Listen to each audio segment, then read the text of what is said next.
masterclass ChatGPT, comment bien se lancer avec l'IA. Alors, pourquoi cette masterclass SmartForge? Chez SmartForge, finalement, on s'est aperçu que intégrer l'IA, c'est un vrai défi aujourd'hui pour les entreprises. Et ceci pour trois raisons. La première raison, c'est qu'on ne sait pas où, les entreprises ne savent pas par où commencer. Effectivement, elles reconnaissent tout le potentiel de l'IA, mais sont souvent intimidées par la complexité de ces nouveaux outils. Bien qu'aujourd'hui on parle énormément d'IA générative, il ne faut pas oublier que ChatGPT, par exemple, n'est arrivé sur le marché qu'en novembre 2023. Donc c'est vraiment une technologie qui est toute nouvelle. Et donc c'est vrai que face aux nouvelles technologies, on a aussi cette appréhension de se lancer. Le deuxième point, c'est un manque de savoir-faire interne. Dans la mesure où, encore une fois, on parle de nouvelles technologies, aujourd'hui, de manière assez générale, on remarque une absence de compétences en IA au sein des équipes des entreprises. Donc, de ce fait, on n'a pas forcément de référent aujourd'hui IA en entreprise, donc ce qui rend l'apprentissage un peu plus compliqué. On ne peut pas se reposer sur une personne dédiée. Et enfin, le troisième point concerne la saturation des offres. Vous le savez, vous le constatez, tous les jours, on parle d'IA, tous les jours, de nouvelles IA sortent sur le marché. On recense plus de 300 IA génératives différentes. Et parmi ces IA, laquelle est faite pour vous finalement? Comment la choisir? C'est un vrai sujet. Et donc la question qui se pose, c'est comment faire? Comment on va faire pour se lancer dans l'IA? Et donc justement, c'est l'objet de cette masterclass. Ce que nous allons voir aujourd'hui ensemble, c'est découvrir le potentiel de l'IA générative en milieu professionnel. Vraiment, on veut vous donner les clés pour bien démarrer. Alors tout d'abord, on va découvrir ChatGPT et ses capacités fondamentales. C'est la première partie. En deuxième partie, nous allons participer à des démonstrations interactives. Donc, je vais vous partager mon écran et vous allez en direct ce que ChatGPT est capable de réaliser sur base d'exemples bien déterminés que nous allons voir tous ensemble. Et enfin, le troisième point, c'est que je vais vous aider à vous projeter pour voir comment utiliser l'IA. Et pour cela, je vais m'appuyer sur des retours de cas des entreprises que nous avons accompagnées chez SmartForge afin de vous donner un champ des possibles finalement de l'IA générative dans le milieu professionnel. Donc cette masterclass va durer 1 heure environ, donc je vais vous libérer à 14 heures. Donc l'objectif, encore une fois, c'est que vous repartiez avec une vision du champ des possibles et une méthodologie d'implémentation de l'IA dans votre quotidien professionnel. Alors, on va rythmer cette présentation avec, encore une fois, 3 parties. Je vous invite à laisser vos questions au fur et à mesure dans le chat. Et au fur et à mesure des parties, je tâcherai de répondre à un maximum de questions. Et surtout, restez jusqu'à la fin. Je vous ai préparé une petite surprise, donc soyez bien attentifs. Donc pour me présenter, je m'appelle Jérôme, comme vous le savez. Donc j'ai une expérience professionnelle qui est assez riche, qui me permet aujourd'hui d'appréhender rapidement vos problématiques. Donc mon parcours, c'est quoi? C'est plus de 10 années d'expérience variée dans le numérique, donc le développement, du marketing, de la stratégie, direction e-commerce. Puis ensuite, 6 années d'entrepreneuriat avec Redison, ma précédente startup, qui était spécialisée donc dans l'IoT, les objets connectés et les applications mobiles grand public. Et donc aujourd'hui, donc depuis décembre dernier, j'ai créé SmartForge et donc j'accompagne nos clients sur leur réflexion stratégique, je les équipe et je les forme à l'IA. Donc sans plus attendre, on va démarrer avec la découverte de ChatGPT. Alors pour commencer, ChatGPT, c'est quoi? C'est l'outil d'IA générative le plus complet du marché. Alors c'est un modèle de traitement du langage naturel développé par OpenAI, la société mère de ChatGPT, qui est basée sur l'architecture GPT, qui signifie Generative Pre-trained Transformer, GPT. Voilà. Alors, cette technologie est capable de comprendre et de générer des contenus variés. Donc, on parle de texte, d'images, de documents, de graphiques. Donc, je vais vous faire voir ça notamment au travers des démonstrations. Et surtout, c'est l'IA qui est la plus utilisée au monde avec aujourd'hui, en avril 2024, en tout cas, plus de 180 millions d'utilisateurs. Donc, c'est juste phénoménal, avec une croissance qui est exponentielle, comme vous le savez. Alors, j'ai tendance à dire que ChatGPT, c'est vraiment le couteau suisse de l'IA. ChatGPT, c'est tout faire. Alors, en termes de points forts, ce que l'on peut noter ici rapidement, premièrement, c'est que c'est une interface, une technologie avec laquelle vous allez pouvoir discuter en langage naturel. Cela signifie clairement que vous allez parler à ChatGPT comme vous le feriez avec un humain, On va voir ça juste après. ChatGPT possède des capacités multifonctionnelles, que ce soit dans l'analyse et dans le traitement. Donc, c'est-à-dire qu'elle est capable d'analyser et traiter du texte, des images, créer du code pour du développement, des graphiques, différents types de documents. Et Vision, c'est une fonctionnalité qui est super intéressante et importante. Elle est capable de comprendre finalement les visuels que vous allez lui envoyer. Donc, les débouchés sont assez intéressants. Par exemple, si vous scannez une photo d'un paperboard avec une prise de notes, par exemple, ChatGPT va être capable de lire votre contenu et derrière, vous pouvez en faire un certain nombre de choses. Autre point intéressant, elle supporte plus de 95 langues. Autrement dit, vous pouvez traduire tous vos documents. Elle donne la possibilité de vous créer vos assistants personnalisés, donc les GPT. Je vous ferai une démonstration juste après. Donc, rapidement, un GPT, c'est quoi? C'est une interface que vous allez pouvoir programmer dans ChatGPT qui va réaliser vos actions dans un environnement clos. Le gros avantage, c'est qu'elle va exécuter uniquement votre configuration sans que vous ayez à le faire systématiquement et surtout, elle va pouvoir s'appuyer sur vos documents. Donc, vous allez pouvoir lui fournir, l'alimenter avec votre base de données et ChatGPT va se baser sur votre base de données pour produire ses réponses. ChatGPT est capable d'accéder à Internet. Donc, cela signifie que vous pouvez lui communiquer une URL d'un site Internet, par exemple, et d'effectuer différents traitements derrière. Enfin, étant l'outil numéro 1, vous doutez bien que ChatGPT est une solution qui est ouverte et donc propose de nombreuses possibilités de connexion au travers notamment de son API. Donc, vous allez pouvoir connecter ChatGPT à différents outils pour effectuer des traitements sur différents outils. Et donc, c'est tout particulièrement intéressant lorsque vous souhaitez mettre en place des automatisations.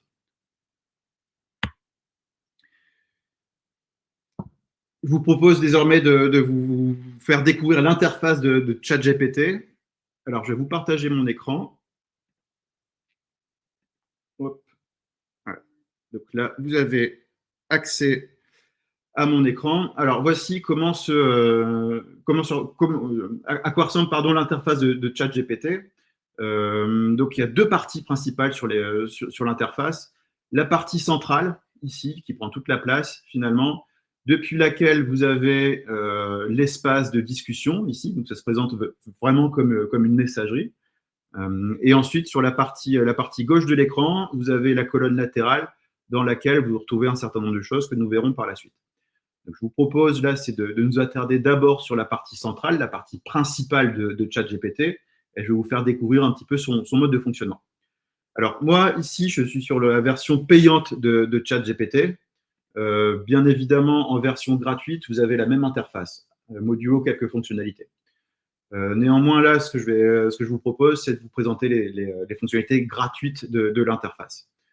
Donc, par défaut, ici, vous avez un certain nombre de boutons d'action qui vous permettent d'initier une conversation si vous souhaitez vous amuser un petit peu avec l'interface.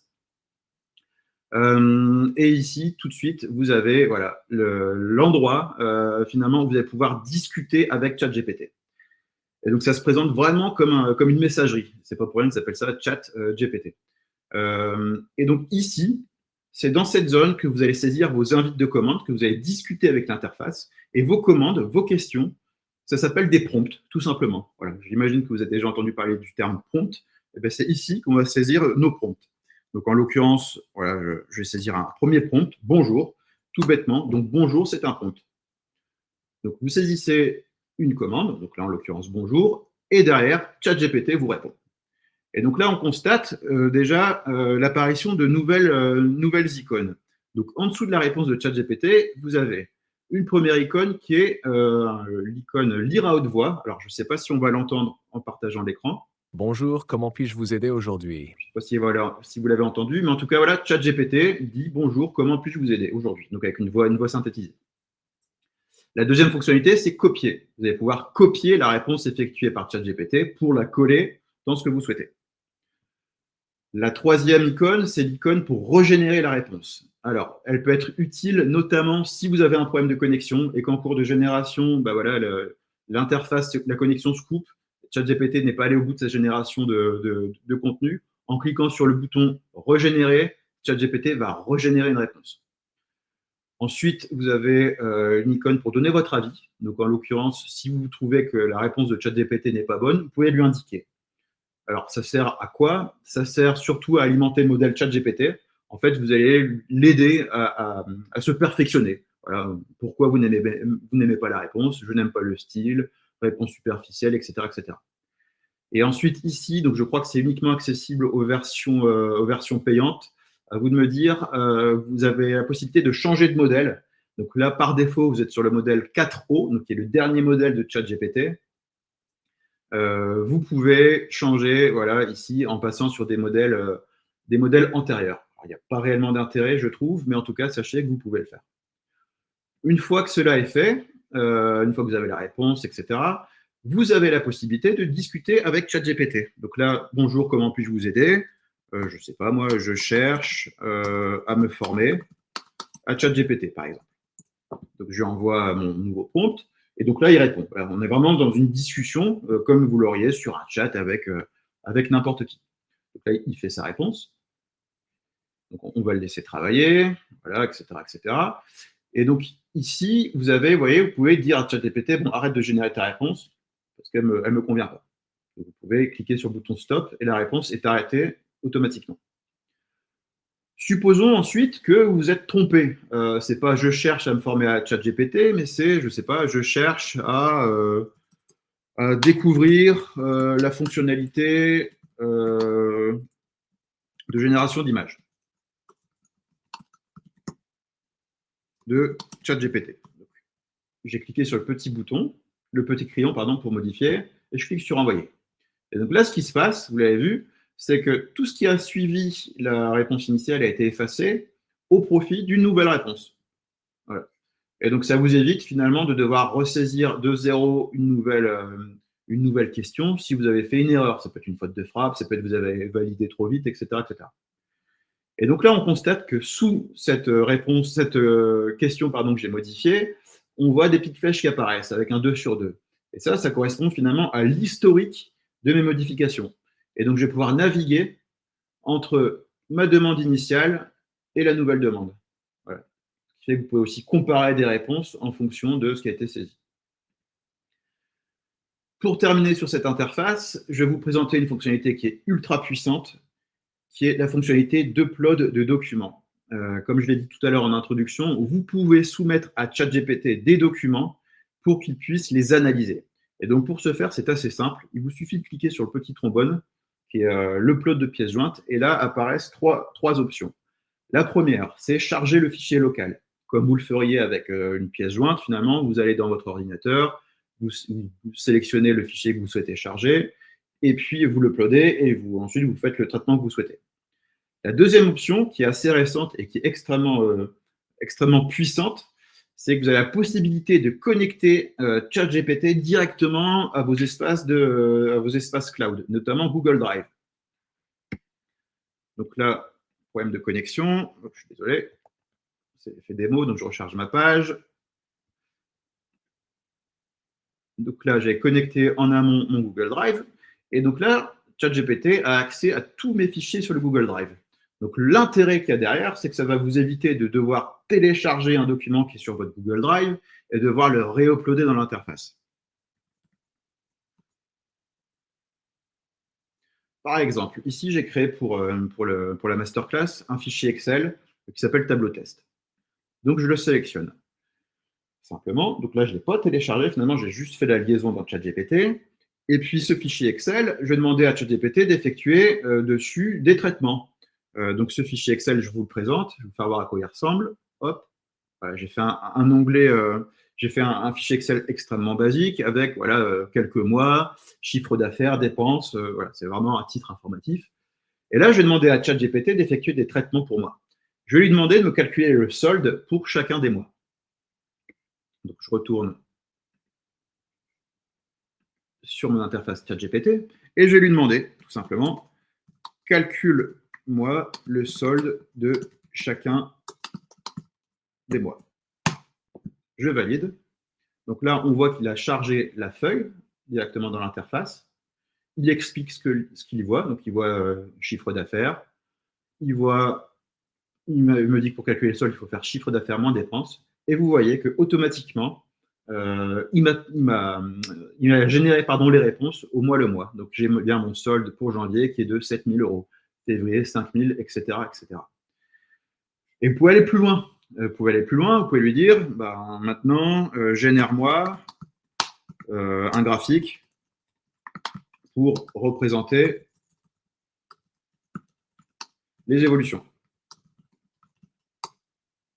Et donc, directement dans ChatGPT, vous avez la possibilité de générer également des graphiques sur base de votre fichier que vous avez uploadé via Google Drive. Voilà. Donc, vous voyez, vous avez un fichier, vous avez le graphique qui est généré avec les courbes relatives au chiffre d'affaires, aux dépenses et au solde qu'il a calculé. Et à partir de là, vous avez plusieurs options. Vous pouvez basculer sur un mode plus statique, voilà. Vous pouvez derrière personnaliser l'apparence en changeant la couleur des courbes, par exemple. Hop, voilà, donc il a bien changé, ma couleur c'est en bleu. Vous pouvez télécharger le graphique, etc., etc. Et ce qui est intéressant, enfin pour finir sur cette fonctionnalité, c'est que vous avez la possibilité de télécharger le fichier Excel modifié directement avec les formules qui ont été appliquées. Voilà, donc par exemple, donne-moi le fichier Excel modifié pour téléchargement. Donc là, il va me générer un fichier Excel avec le lien. Je n'ai plus qu'à cliquer dessus et j'aurai mon fichier Excel qui est prêt, qui est fait. Pour terminer sur cette interface, voilà, je vous ai présenté l'interface Google Drive, mais sachez que si vous travaillez plutôt avec Microsoft, vous avez la possibilité de faire la même chose depuis votre compte Microsoft OneDrive. Voilà. Maintenant, attardons-nous sur la partie latérale, la partie de gauche. Donc, en version gratuite, normalement, vous voyez uniquement cette partie. Donc, moi, je suis sur la version payante, donc j'ai une partie supérieure que je vais vous détailler juste après. Donc, ici, finalement, apparaissent tous les chats que vous avez effectués avec ChatGPT. Donc, un chat, c'est quoi? C'est une conversation, tout simplement. Donc, par défaut, lorsque vous créez un nouveau chat via cette icône ici, voilà, et vous saisissez un texte, vous allez voir que sur la partie latérale, il a généré ce qu'il appelle un nouveau chat. Et ce chat, c'est intéressant, c'est que ça va vous permettre derrière de récupérer une conversation que vous aviez eue avec ChatGPT. Donc là, ici, je peux basculer sur la conversation que nous avions avec la démonstration sur le fichier Excel. Un chat, c'est quoi? Un chat, encore une fois, c'est une conversation. Et la petite astuce, ce qu'il faut savoir, c'est qu'un chat égale une thématique. Ce que je veux dire par là, c'est que voilà, si vous parlez d'un fichier Excel en particulier, que vous avez un ensemble de traitements à effectuer, que vous en faites une partie aujourd'hui, par exemple, et que vous souhaitez y revenir demain, réutilisez le chat qui a été fait. Ne repartez pas de zéro, parce que ChatGPT a déjà toutes les informations. De même, si à partir du chat que vous avez effectué, vous souhaitez effectuer d'autres traitements, par exemple générer un texte qui explique les graphiques en question, réutilisez le chat, parce que ChatGPT, encore une fois, a tout le contexte, sait de quoi vous parlez, et toutes les données pour réaliser le rapport en question. Au niveau des options qui sont offertes par ChatGPT pour les chats, vous voyez qu'ici, vous avez 3 petits points. Donc, vous pouvez, premièrement, partager un chat. Donc, ça, c'est ultra pratique en entreprise, notamment. C'est que si vous avez effectué des traitements, vous avez généré un rapport, des graphiques, etc., et que vous souhaitez le partager de manière brute à un collègue, en cliquant sur partager et créer le lien, vous avez la possibilité de partager directement le lien de votre chat, et votre collègue, en cliquant dessus, va accéder dans son interface à un chat qui va reprendre tout votre historique. Alors, par contre, il est important de souligner que votre collègue, ou la personne à qui vous partagez le chat, n'aura pas accès aux documents que vous avez uploadés. Donc ça, j'insiste là-dessus. Il n'aura accès qu'à l'interface, finalement, au rendu.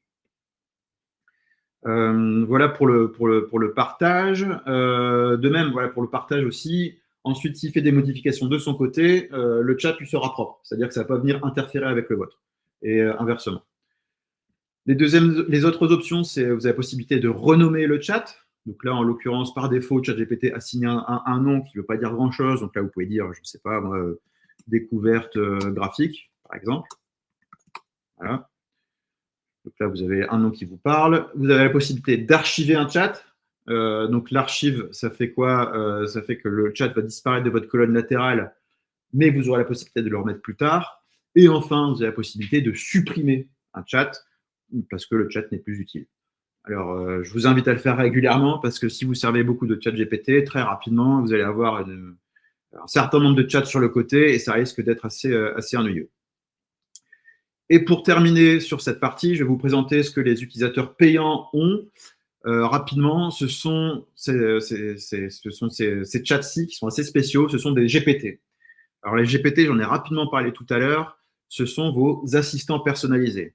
Donc ce sont des chats finalement que vous avez configurés avec vos propres données, avec vos propres instructions, afin que ChatGPT effectue des traitements que vous avez déterminés.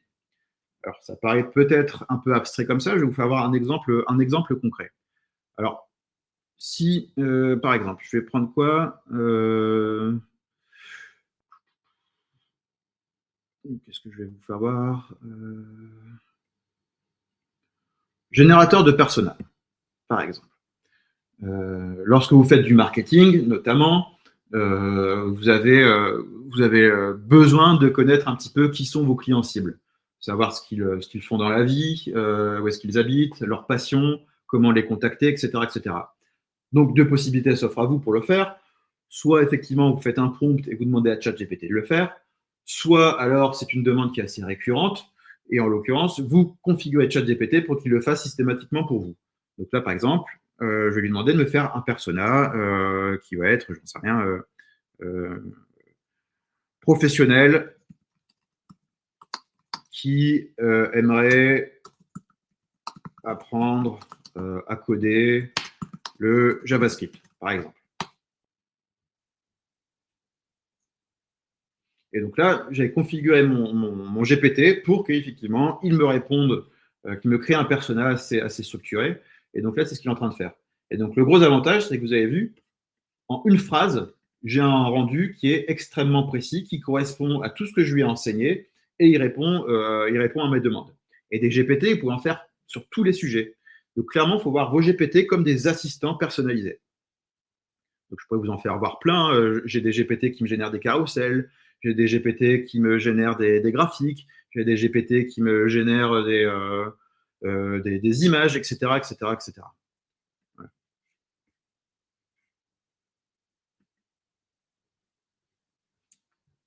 Hop. Donc là, je vais répondre. J'ai vu que vous avez posé quelques questions. Alors,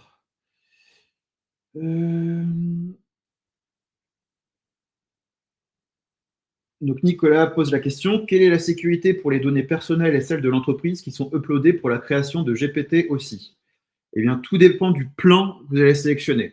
Effectivement, il y a plusieurs plans sur ChatGPT. Il y a la version gratuite, la version payante et les versions entreprise. Alors, c'est simple, en version gratuite, dites-vous que globalement, tout ce que vous partagez avec ChatGPT va appartenir à ChatGPT.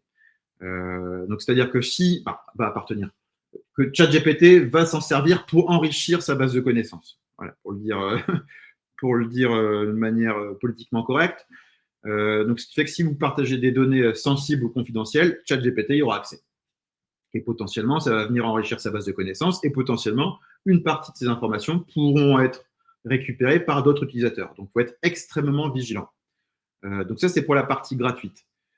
Aujourd'hui, ChatGPT vous donne la possibilité d'effectuer ce qu'on appelle des chats privés. Donc, il nous dit que les données fournies dans les chats privés ne viendront pas enrichir le modèle. Ensuite, pour répondre à ta question, Nicolas, sur les GPT, donc en version gratuite, on ne peut pas créer de GPT. On peut uniquement se faire partager des GPT, comme on l'a vu tout à l'heure avec un partage de chat. Ce qui fait que si dans un GPT qui était personnalisé, tu uploads des documents, les documents, encore une fois, comme tu es en version gratuite, vont être potentiellement utilisés par ChatGPT. En version payante, c'est la même chose. En version payante, tu vas pouvoir te créer tes GPT, mais la base de connaissances va être partagée avec ChatGPT. Donc la seule solution, c'est de passer sur une version entreprise.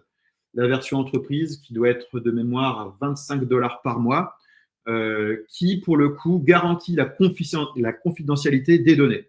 Donc, ce qui veut dire que les documents que tu vas partager, les chats que tu vas générer, les contenus que tu vas générer, etc., vont rester propres à ton activité et ne seront pas partagés avec ChatGPT. Jocelyne me demande s'il est possible de créer des tableaux dynamiques. Pas à ma connaissance aujourd'hui. Et donc, Nicolas, la question que tu me posais, c'est est-ce que les GPT peuvent être générés avec la version gratuite? Pour le coup, non, tu peux pas. Par contre, effectivement, tu peux en récupérer si des personnes t'en partagent. Je vous propose de continuer et de passer maintenant, cette fois-ci, à la partie des démonstrations. Donc, les démonstrations concrètes que j'ai prévues aujourd'hui, elles vont aller de l'analyse de documents jusqu'à la rédaction. Donc, aujourd'hui, nous allons voir ensemble comment ChatGPT peut être utilisé pour analyser des données, faire des recommandations personnalisées et rédiger des communications efficaces. Alors, on n'a qu'une heure devant nous, donc ce que j'ai voulu faire, c'est essayer d'être le plus exhaustif possible par rapport à cette masterclass pour que vous ayez un champ des possibles d'utilisation de ChatGPT assez large finalement. En général, c'est vrai qu'on associe beaucoup de ChatGPT et l'IA générative de manière globale au marketing. Donc c'est extrêmement puissant pour générer des contenus marketing, mais pas que. Et c'est ce que j'ai envie de vous faire voir aujourd'hui. Donc le processus que l'on a mis en place, c'est quoi? C'est 3 phases. C'est d'abord la phase d'analyse, ensuite la phase de recommandation et ensuite la phase de rédaction. On va commencer justement, donc on va faire une démonstration sur de l'analyse de données effectuée par ChatGPT. Donc aujourd'hui, ce que je veux faire, c'est comprendre mon public. C'est vous analyser participants de la masterclass. La problématique que j'ai rencontrée, c'est quoi? C'est que vous êtes plus de 180 inscrits à la masterclass. D'ailleurs, merci beaucoup pour votre participation. Et moi, mon problème, c'est quoi? C'est comment proposer des démonstrations qui parlent à tout le monde. Bien évidemment, vous êtes tous issus d'entreprises différentes, avec des problématiques différentes et avec des problèmes différents. Donc, vos besoins seront tous différents finalement. Donc, moi, ma problématique, c'est comment je peux essayer de répondre dans le cadre de démonstrations, vous présenter des exemples qui parlent à tout le monde. Et donc, ce que j'aimerais de ChatGPT, c'est qu'il m'aide là-dessus et qu'il me fournisse une étude sectorielle des typologies de métiers des participants sous forme de tableaux et de graphiques. Surtout de graphiques en réalité. Et donc, comment on peut faire ça? C'est ce que je vais vous faire voir. Pardon. C'est simple, c'est grâce à une méthode de prompt optimisée. On l'a vu tout à l'heure, j'ai saisi des instructions à ChatGPT et puis il m'a répondu. Donc, rappel, un prompt, c'est quoi? Donc, c'est l'instruction que vous mettez dans le chat qui vous permet de générer tout type de réponse, texte, image, graphique, etc. Donc, très important, retenez bien ça, plus un prompt est précis, plus les résultats le seront. Donc, je redis, plus un prompt est précis, plus les résultats le seront. Donc, soyez extrêmement précis dans vos demandes. De même, il est crucial dans ces demandes, et encore plus lorsqu'on débute, de bien structurer ces demandes. Et pour bien structurer ces demandes, il faut bien structurer sa pensée et la façon dont vous allez communiquer avec l'interface pour avoir, encore une fois, des résultats de qualité. Alors, lorsqu'on débute, même après d'ailleurs, finalement, on a besoin d'avoir une structure pour nous accompagner, pour être certain de faire des prompts de qualité. Et nous, chez SmartForge, on recommande fortement d'utiliser un framework de prompting, donc une structure de prompting. Et ça tombe bien, on en a créé une qui s'appelle le framework Reactor. Donc, grâce à ce framework que je vais vous présenter, vous allez pouvoir réaliser des prompts extrêmement précis et de qualité. Donc, le framework Reactor, c'est quoi? C'est un ensemble finalement de lettres, c'est un moyen mémotechnique qui va vous permettre de structurer vos prompts. Donc Reactor, donc le R pour le rôle, c'est la première partie du prompt, c'est vous assigner à ChatGPT un rôle. Par exemple, tu es expert en analyse de données. La deuxième lettre, c'est un E, environnement. Tu travailles, donc c'est le contexte, tu travailles dans une entreprise qui propose des formations à l'IA et tu réalises une masterclass. Le A pour action.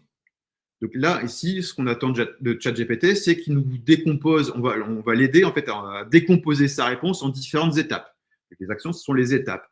Tu vas premièrement analyser un fichier Excel, puis tu vas analyser les postes des personnes présentes, puis tu vas les classer selon des typologies de métiers. Le C pour contrainte. Donc là, on va indiquer à ChatGPT ce qu'il ne peut pas faire, ou là où on l'attend. En l'occurrence, Les contraintes, ça va être quoi ici? C'est base-toi sur une liste de 20 typologies de métiers. Si on ne lui dit pas, potentiellement, si vous avez 150 métiers différents, eh ben, il va donner 150 métiers. Le T, c'est la tonalité. Donc ça, c'est super important. Également, la tonalité, en fait, ça va vous permettre de moduler la façon dont ChatGPT va vous répondre. Et c'est encore plus important lorsque vous générez du texte, parce que grâce à ça, il va vraiment changer sa façon de rédiger. Donc, tonalité, ça peut être tonalité chaleureuse, humoristique, professionnelle, formelle, amicale, etc., etc. Et donc, en fonction de la tonalité, sa façon de répondre va être complètement différente. O pour objectif. Quels sont les objectifs que vous cherchez à atteindre au travers de ce prompt? Donc, moi, en l'occurrence, cet objectif, c'est comprendre qui sont les inscrits à la masterclass pour que derrière, je puisse en sortir des statistiques. Et enfin, R pour résultat. Donc là, c'est la dernière étape du prompt. Clairement, c'est qu'est-ce que j'attends de ChatGPT? Qu'est-ce que tu vas me fournir? Donc, dans notre exemple, j'aimerais qu'il me sorte un diagramme. Et donc, en appliquant ce framework, voilà, j'obtiens ce prompt. Donc, je vais vous le lire juste pour l'exemple. Comme ça, vous allez voir ce qu'est un prompt optimisé avec la méthode Reactor. Donc, rôle, tu es un analyste de données spécialisé dans la segmentation de métiers. Environnement, je travaille dans une entreprise organisant des webinaires professionnels. Nous venons de recevoir une liste Excel comprenant les postes des participants à notre dernier webinaire. Action, ce que j'attends de lui étape par étape. Premièrement, analyse les postes des participants mentionnés dans le fichier Excel uploadé par l'utilisateur. 2. À partir des intitulés de poste, tu attribues chaque participant à une des familles suivantes. Donc là, je lui donne les familles. Donc, direction générale, ressources humaines, IT, marketing, etc. etc. 3. Tu calculeras et fourniras des statistiques sur le nombre de participants par métier. 4. Tu généreras un diagramme visuel représentant ces statistiques. Contrainte. Donc, pour assigner un poste de participant à une famille de métiers, tu te baseras à la fois sur les mots-clés du poste, mais également sur le sens global du poste. Donc là, en fait, je lui explique finalement que pour trouver un nom de poste, c'est pas uniquement parce que dans le poste, il est écrit marketing que la personne doit être affectée à marketing. Ça va plus loin que ça. Donc, je lui donne des exemples pour l'aider. Donc, dans les contraintes, vous pouvez lui donner des exemples. Par exemple, responsable recrutement, son métier, il est affilié aux ressources humaines. CEO, son métier est affecté à la direction générale, etc., etc. Et donc, je lui dis aussi que cette liste n'est pas exhaustive. Et après, voilà, je lui donne d'autres contraintes. Les statistiques doivent être précises.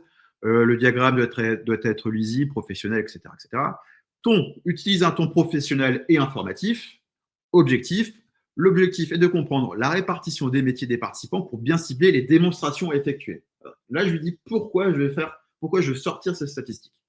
Et résultat, tu fourniras en sortie un diagramme en secteur représentant la répartition des métiers des participants. Donc là, ce que je vous propose, c'est de faire le test en direct, comme je vous le disais. Donc pour cela, hop, simplement, je récupère le prompt. Je vais faire un copier. Voilà, j'ai copié le prompt. Je retourne sur mon interface ChatGPT.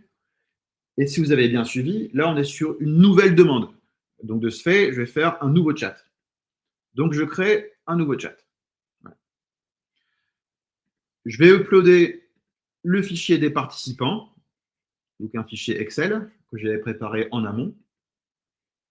Je lui fournis le prompt qu'on vient de voir ensemble, je fais un copier-coller et je valide. Donc là, ce qui se passe, c'est que ChatGPT, voilà, vous le voyez, il est en train d'analyser. Donc, premièrement, il va analyser le fichier Excel. Donc, c'est-à-dire qu'il va lire toutes les lignes concernant les participants dans lesquelles on retrouve le prénom et le poste associé. Donc là, il est en train de parcourir toutes les lignes.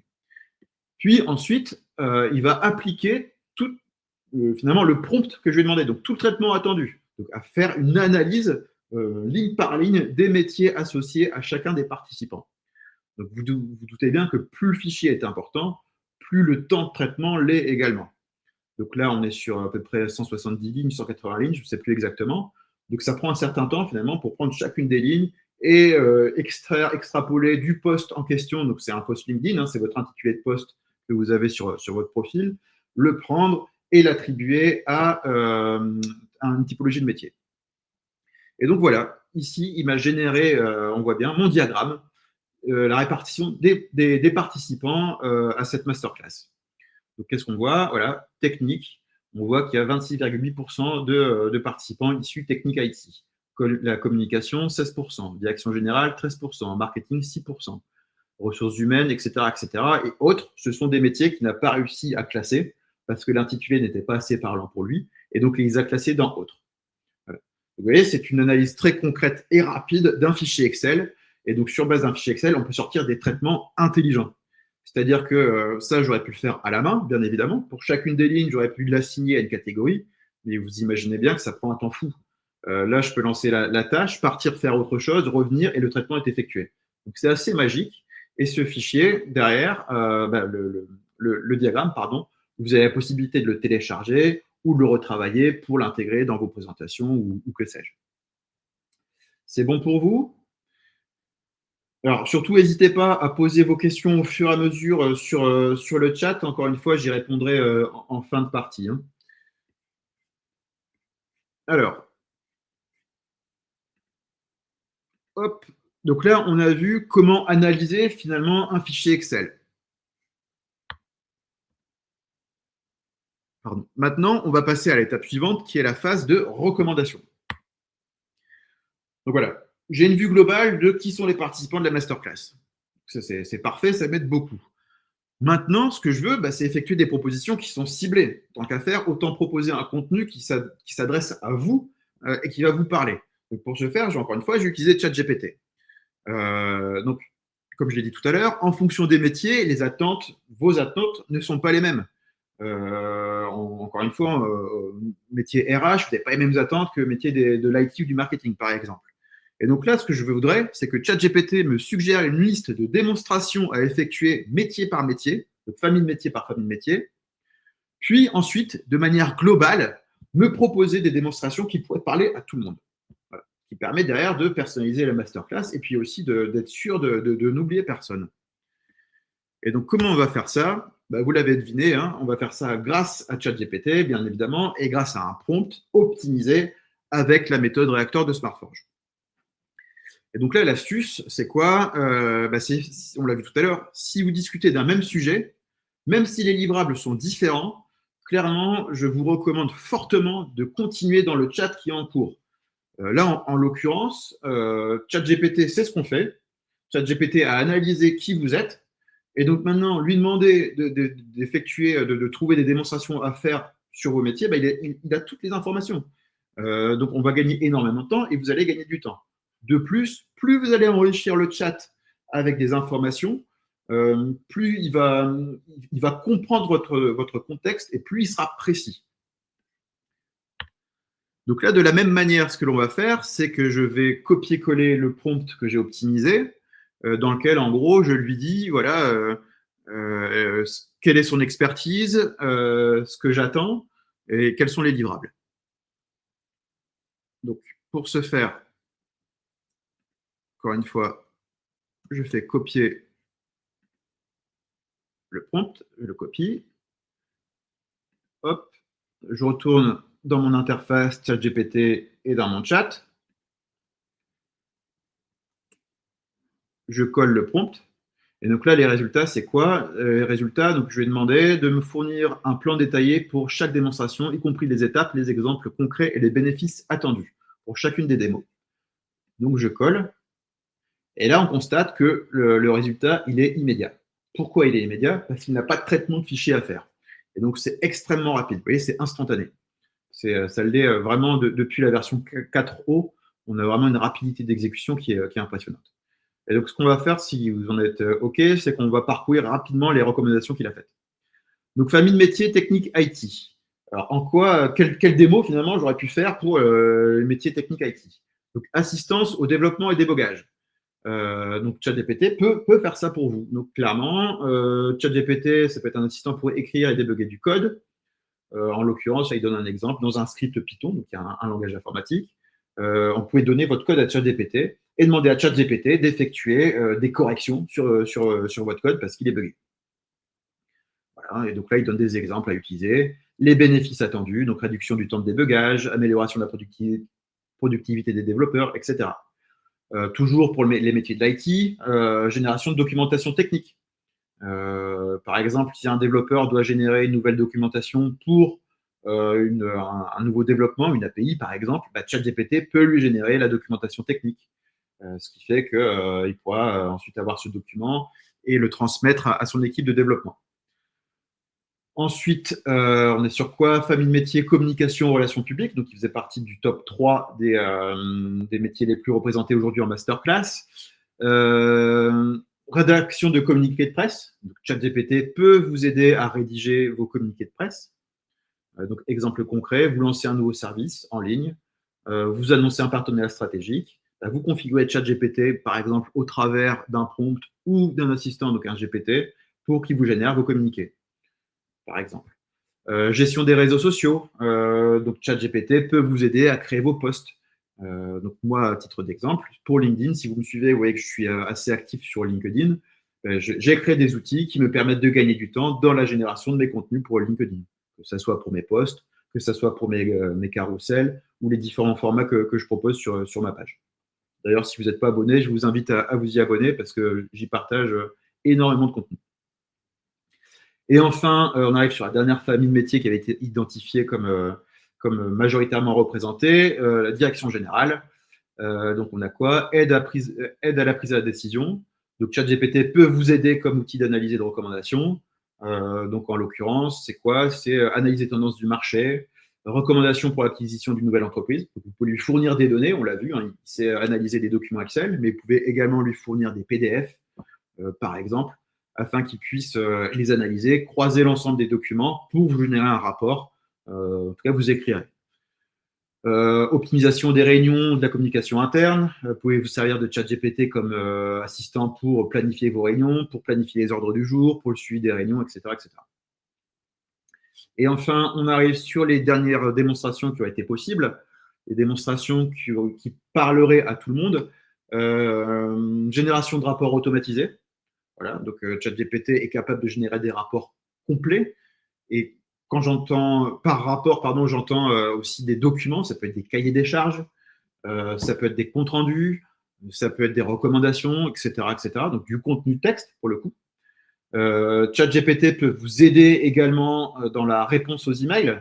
On va le voir juste après, mais vous pouvez connecter ChatGPT à des outils d'automatisation et faire en sorte que l'ensemble, finalement, soit capable de trier vos emails pour vous et même de répondre à certains de vos emails parce que vous estimez que les réponses que vous apportez n'ont pas vraiment de valeur ajoutée et que l'IA peut le faire à votre place, par exemple. Voilà, et dernier sujet, c'est quoi? Support de formation. Donc, créer des supports de formation avec ChatGPT, par exemple.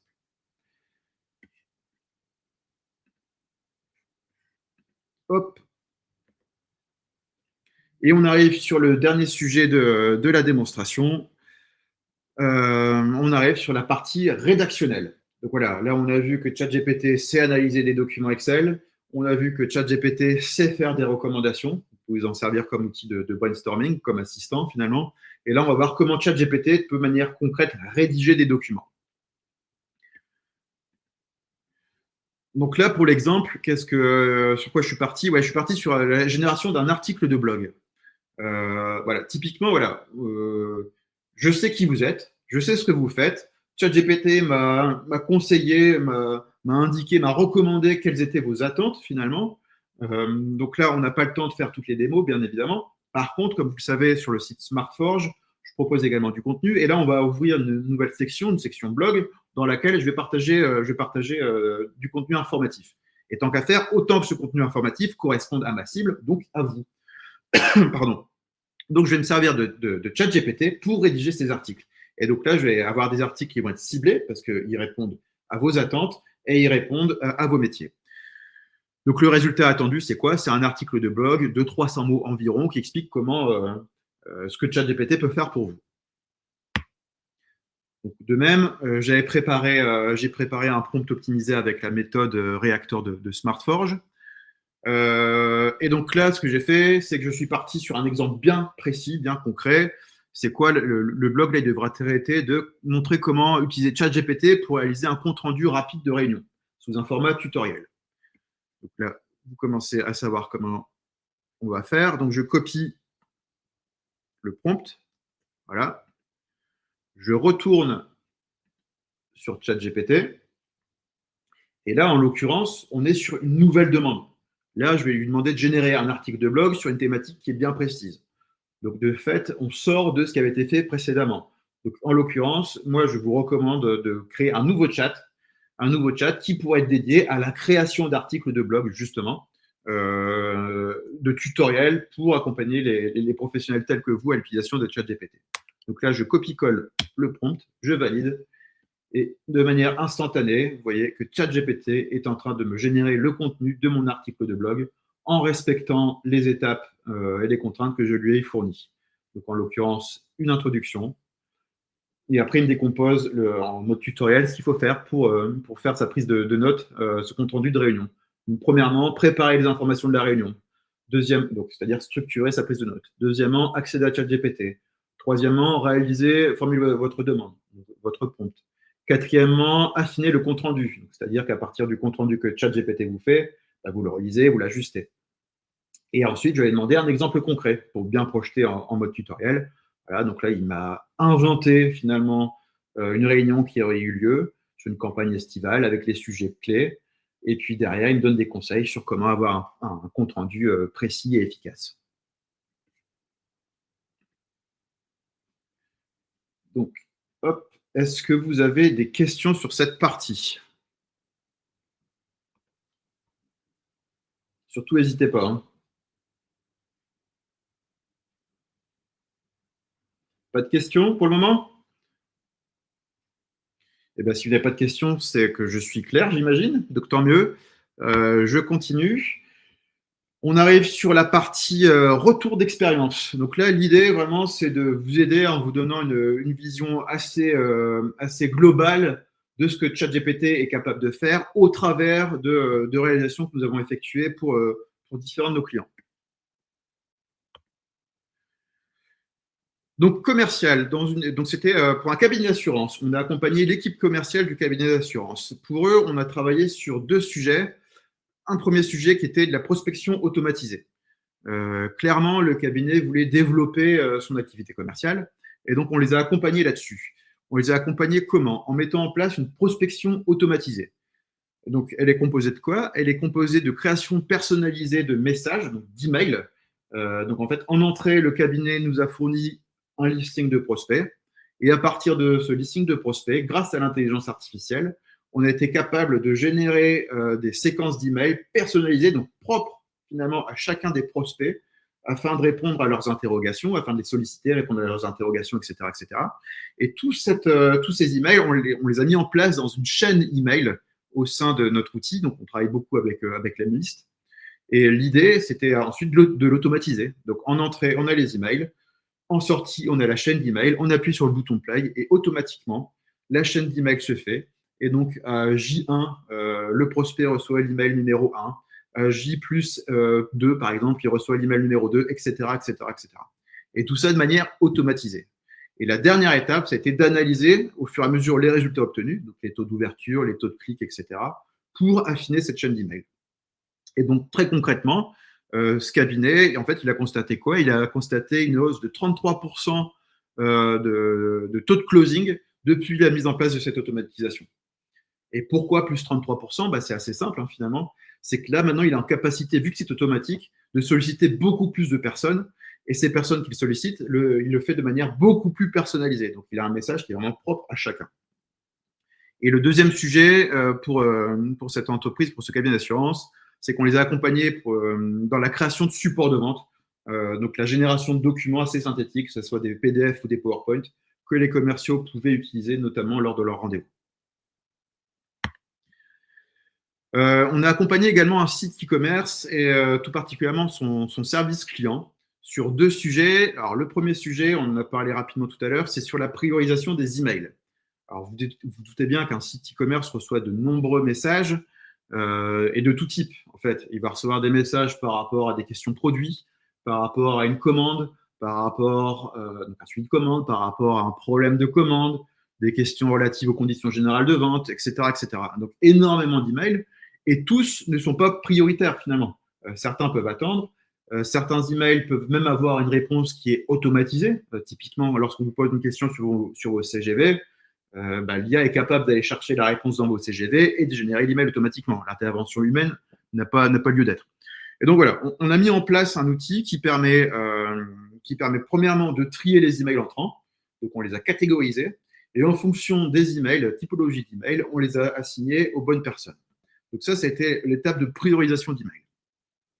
Et on est allé d'ailleurs un peu plus loin, justement, on a mis en place aussi des réponses automatisées à certains types d'emails. Et enfin, la deuxième partie, c'est pour anticiper justement tous ces emails entrants. Ce qui est intéressant sur un site internet, c'est d'avoir un chat, d'avoir un support client. La problématique des supports clients, c'est que bien évidemment, ils ne sont pas ouverts 7 jours sur 7, 24 heures sur 24. Grâce à l'IA, aujourd'hui, c'est possible. Donc, on leur a créé un chatbot qui vient s'alimenter des données du site internet, puis des données externes que l'entreprise a fournies. Et lorsqu'un client se rend sur le site et qu'il discute avec le chatbot, finalement, il a à peu près 70% des réponses souhaitées de manière automatisée. Donc, c'est un gain de temps qui est considérable vraiment pour l'entreprise. Et donc, voilà, on constate sur ce client, donc là, c'était sur les périodes de solde, en plus, donc l'activité qui est vraiment au maximum pour un site e-commerce, il estime avoir économisé 75% de son temps au niveau du support client. Et donc, ce temps a été réaffecté à des tâches à valeur beaucoup plus ajoutée, notamment tout ce qui va toucher à la réponse d'avis client, surtout lorsque les avis sont négatifs. Comme vous le savez, il faut pouvoir répondre très rapidement. Un autre client, cette fois-ci, toujours dans l'e-commerce, mais cette fois-ci pour le e-marketing. Donc là, on l'a accompagné sur 2 sujets, sur la création de fiches produits, donc à partir de visuels produits, donc vraiment les photos. Grâce à l'outil Vision de ChatGPT, on est capable, à partir de photos, de générer des fiches produits complètes de A à Z. Donc, l'IA identifie la photo, on la configure pour qu'elle nous sorte un descriptif produit qui correspond aux guidelines du site e-commerce, et donc la fiche produit sort optimisée.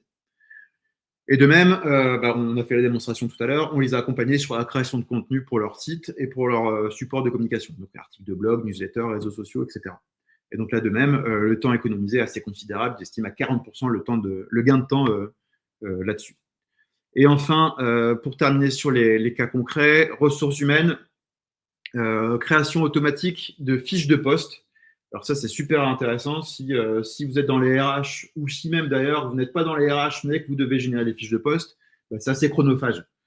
Et donc là, l'IA est là pour nous aider. Donc, on leur a créé un GPT, donc un assistant personnalisé, à partir duquel ils n'ont qu'à saisir quelques mots-clés, donc les points forts, en tout cas les points importants du poste, un besoin, donc une phrase, en gros, je recherche une personne capable de prendre en charge la direction de l'équipe marketing, par exemple.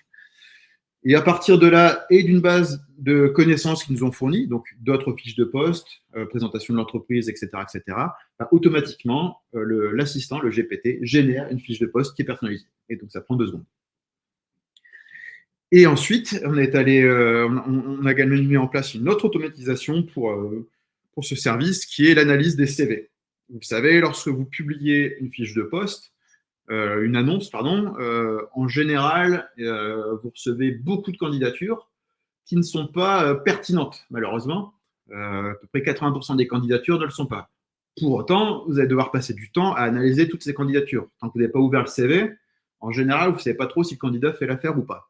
Et donc ça, c'est énormément de temps perdu. Donc ce qu'on a mis en place, c'est un outil qui permet automatiquement, à partir de leur fiche de poste, d'un CV, de calculer un score de compatibilité du candidat sur le poste en question et de sortir une note, donc un scoring.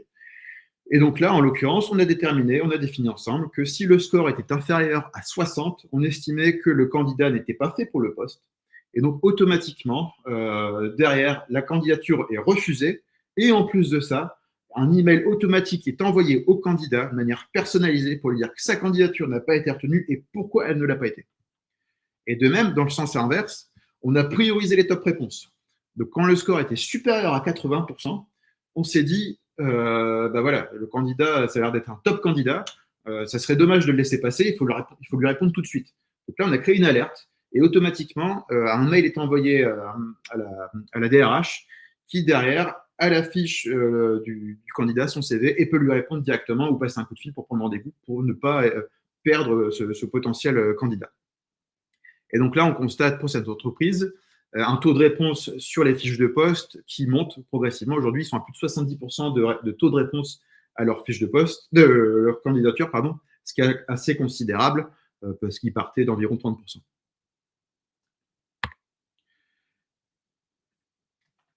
Donc, on arrive sur la dernière partie de la présentation sur comment bien se lancer.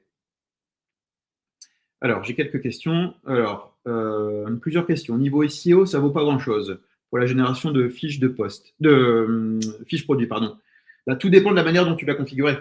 En fait, si par défaut, tu dis juste génère-moi une fiche produit pour un site e-commerce, oui, ça ne vaudra rien du tout en termes de SEO. Par contre, si ton prompt est optimisé, si tu as alimenté ChatGPT avec tes guidelines, avec tes recommandations en termes de SEO, avec des exemples, avec une structure que toi, tu appliques pour tes fiches produits, bah là, ChatGPT va être capable de générer des fiches produits ultra optimisées pour le SEO. Est-ce que ChatGPT peut générer des textes inclusifs? Oui, bien sûr. En fait, c'est une contrainte. Alors, contrainte, j'entends par là, c'est le C de la méthode Reactor. Simplement, on lui dit ce qu'on veut en termes de sortie.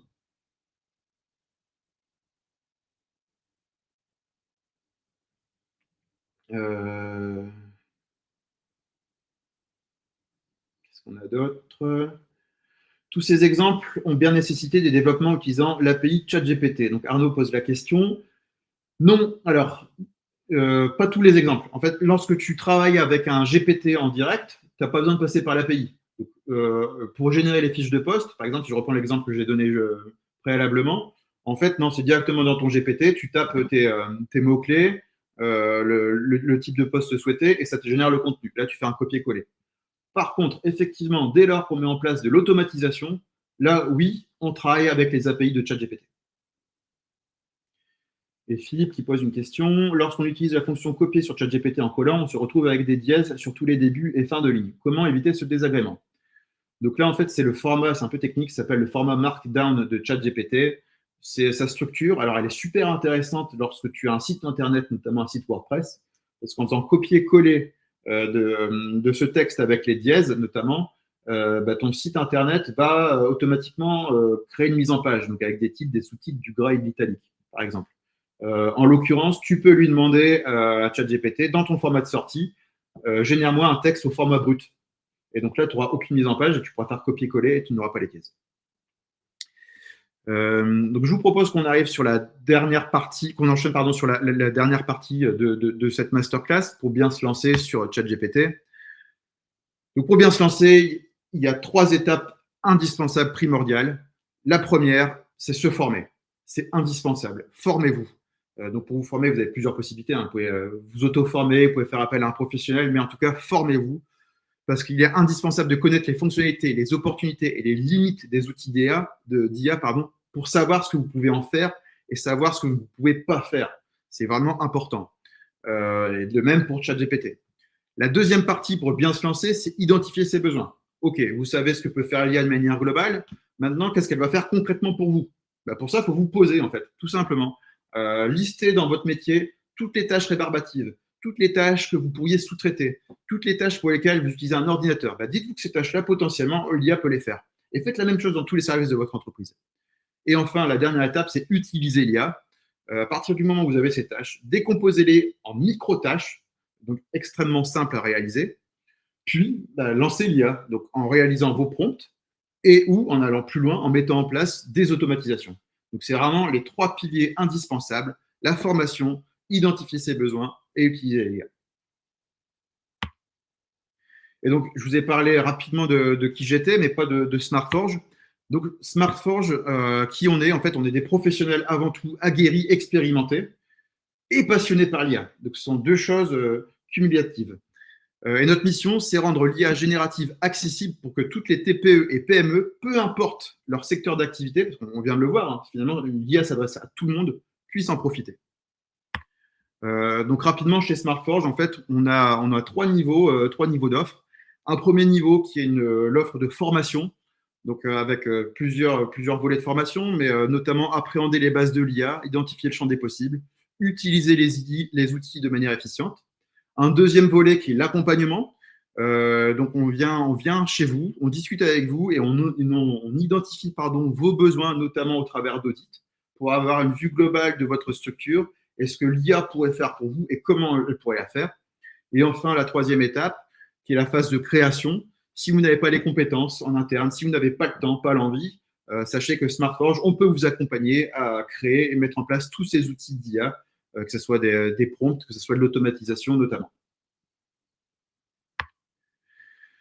Donc, au niveau des offres de formation, on arrive sur la fin de la masterclass et c'est bien que vous soyez encore là parce que c'est là où je vais présenter la petite surprise.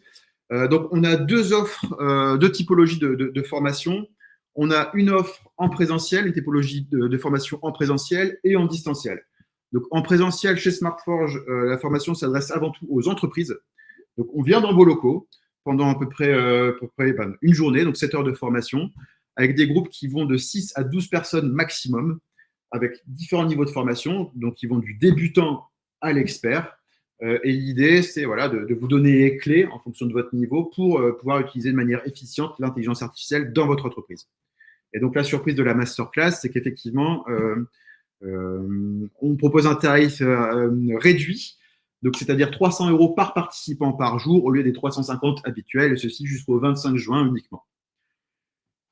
Et on a donc la formule distancielle qui s'adresse cette fois-ci plutôt aux indépendants et aux TPE, qui se fait en visio, donc sur un groupe très restreint, 4 à 6 participants, justement pour pouvoir aller super loin dans les échanges. Un format qui est court, donc on est sur 3 heures de formation intensive. Et donc de la même manière, on propose une réduction pour la masterclass pour tous les participants, donc 200 € par participant au lieu de 250 €. En conclusion, j'ai qu'un mot à vous dire, c'est lancez-vous. Lancez-vous, lancez-vous, lancez-vous. Vraiment, donc l'IA, c'est une révolution qui est incontournable. Vous le voyez, elle transforme déjà le paysage professionnel, elle offre des avantages compétitifs conséquents à ceux qui l'adoptent. Donc ne restez pas à la traîne. Ça m'amène au deuxième point, vos concurrents, ils ne vont pas vous attendre sur l'IA. Donc chaque mois qui passe, les entreprises qui intègrent l'IA creusent leur écart, ce qui est logique, on l'a vu, la productivité est en hausse. Donc derrière, les parts de marché le sont aussi, la marge l'est aussi. Donc les concurrents qui ont utilisé l'IA grossissent et plus vite que vous. Donc il est crucial de commencer dès maintenant pour ne pas perdre votre position sur le marché. Et enfin, le dernier point, c'est le coût d'inaction qui augmente chaque jour. On l'a vu, l'IA, ça évolue énormément et très rapidement. Plus vous attendez pour vous lancer, plus ça va être difficile de rattraper le retard et plus ça va être coûteux. Donc l'IA, ce n'est pas un phénomène de mode, l'IA est partie pour durer. L'IA, je compare ça souvent à l'arrivée d'Internet finalement. Internet, ça fait partie de notre quotidien. Puis du smartphone, l'IA, c'est la même chose. Donc c'est impératif de vous lancer. Plus vous lancerez vite, plus vous pourrez tirer parti et bénéfice de l'IA. On a terminé la présentation. J'étais ravi de vous présenter cette masterclass SmartForge. Alors, j'ai un peu débordé, je suis désolé, de 5 minutes. Ce que je vous propose, c'est de me suivre sur LinkedIn. Vous pouvez me contacter si vous avez un souhait de formation, si vous souhaitez approfondir certains sujets. Envoyez-moi un message, laissez-moi un commentaire, un email, et je serai ravi d'y répondre.